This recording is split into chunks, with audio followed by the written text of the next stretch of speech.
Hello, everyone. Dr. Frankie here. Welcome to my channel that I've been building. I don't know, it's been like 17 years or something like that. Pretty wild. And I'm so thrilled to be here with you on a much more regular basis these days. Before I jump into today's topic, I want to thank all of you that have subscribed to my channel, that show up consistently. I'm so grateful. I hope you continue to get plenty of insight and knowledge from all that I share here. Know that I work really hard and will continue to do so to provide you with science-based information on relationships and health and emotional development and all that good stuff that allows us to better understand ourselves and relationships so that we can have deeper, more meaningful connections with people that are rewarding and where we can keep growing, right? Like I've been practicing for 25 years as a clinical psychologist. I've been the CEO of a relationship company where we do matchmaking, we do dating events, we do coaching, we do all sorts of educational programs, all inspired and dedicated to the intention of authentic relating, connecting, looking for meaningful connections in a world full of swiping and inauthenticity. It's all about showing up as you are. And, we are all flawed in some ways, but the idea is to continuously be proactive about working on yourself and holding yourself accountable and not being ashamed of the fact that we're human and we're all flawed and we've all been through traumas to varying degrees and need to love ourselves just the way that we are. And it helps to know if we're working on ourselves that there's always room for growth and expansion because we have neuroplasticity. Our brains can grow and repair and make new connections. So let's keep showing up here every week. And I promise you, I'll do the same. And for those of you that are new to my channel, please subscribe. And if you think there's anybody in your world that would benefit from what I share here, then please share my information with them and click the little all notifications. I think it's a bell below. You hit all notifications, and every time I drop a new video, you'll be the first to know. So much gratitude for you today. And my cat Ollie is here keeping us company. So we're going to get into today's topic. Do sexless marriages and relationships work? Such a good question. I think something that people have often wondered about. Who qualifies as being in a sexless relationship or marriage? Certainly many of us are having less sex than we'd like, even though we're in a long-term relationship. At least 7% of married couples haven't had sex in past a year, and up to 4% haven't had sex in the last 5. There are a lot of couples trying to figure out how to make this work, or if it's even possible. Here's what I'll tell couples who are asking whether a sexless marriage or relationship can work. What does a relationship working mean to you? When you're struggling with not having sex, whether it's because of mismatched libidos, different sexual interests, or something else, it's easy to get into a place of despair. It can feel like you're failing, especially if you're not having sex because you're not interested in it, and it can feel like there's something fundamentally wrong or broken in you. It's important to remember that relationships are defined entirely by the people in them. There is no external panel of judges who gets to decide whether your relationship is functional or successful or making you happy. There are plenty of relationship structures that buck normative expectations of what a successful relationship looks like, whether that's non-monogamous relationships or long-distance relationships, and which still make many, many people happy and very fulfilled. It's helpful for you and your partner to both have a sense of what it means for the relationship to be working and what your needs and wants are in a romantic and sexual context.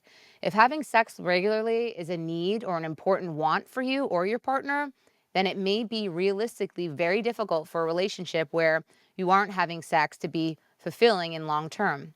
If you and your partner are, for instance, asexual, or if you're interested in sex but it's not a particularly important priority for you, then it may not be a deal breaker at all.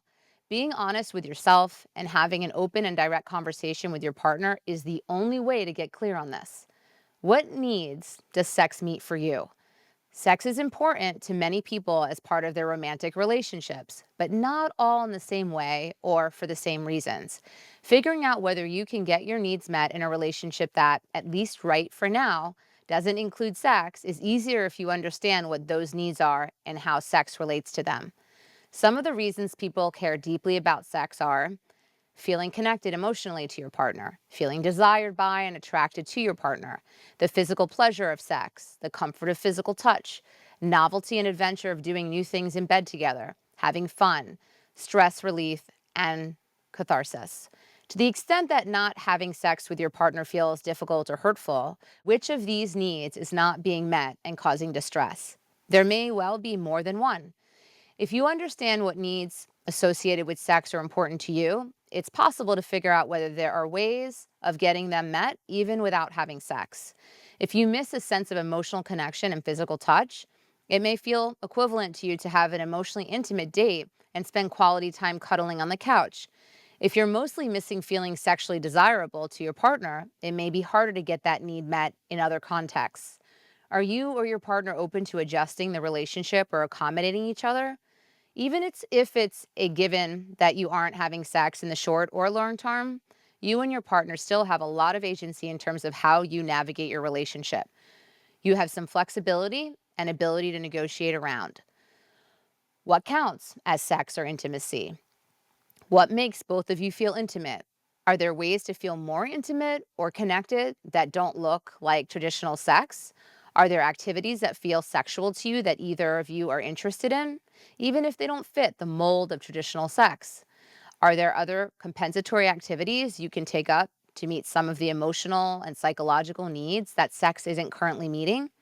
If you want to feel connected and experience quality time, would taking a salsa class together help? If you want to feel desirable and sexy to your partner, are they open to receiving and complimenting nudes? Do either or both of you want to be having sex, but feel blocked from doing so, maybe for reasons related to mental or physical health? Is there a way to address that situation? Could you consider pelvic floor therapy for vaginismus, for example, sex therapy or couples therapy, or trauma therapy? If at least one person wants to be having sex and isn't able to have sex in the relationship in the foreseeable future, is non-monogamy an option? Would it be helpful to have the support of a couples therapist in navigating this topic? Is this a relationship you want to be in if you aren't going to have sex, or at least on a romantic terms? You have the agency to end the relationship or transition it to a friendship or platonic co-parenting relationship at any time. It can feel helpless to be in a relationship or marriage where you aren't having sex, helpless to get yourself to show up sexually when you can't, helpless to influence your partner's behavior or desires, helpless to understand what's happening. It's normal to feel that way. And at the same time, you do always have choices or how you want to navigate the situation and get your needs met. Remember, there are options. Even when it may feel like there aren't options, there are options. If you're able to access your agency, slow down, consider things. Sometimes we can get really narrow in our thinking and not realize that there are other things to consider that are kind of out of the box that maybe society doesn't tell us is something to consider. So use your critical thinking, be open to possibilities that maybe aren't something that you typically hear day to day in conversations, because there's plenty that just doesn't come up in pop culture to consider, or maybe a little atypical, out of the norm, less traditional, things like that. So that's what I got for you today. I will see everybody next week. Kisses, hugs, take good care. Bye.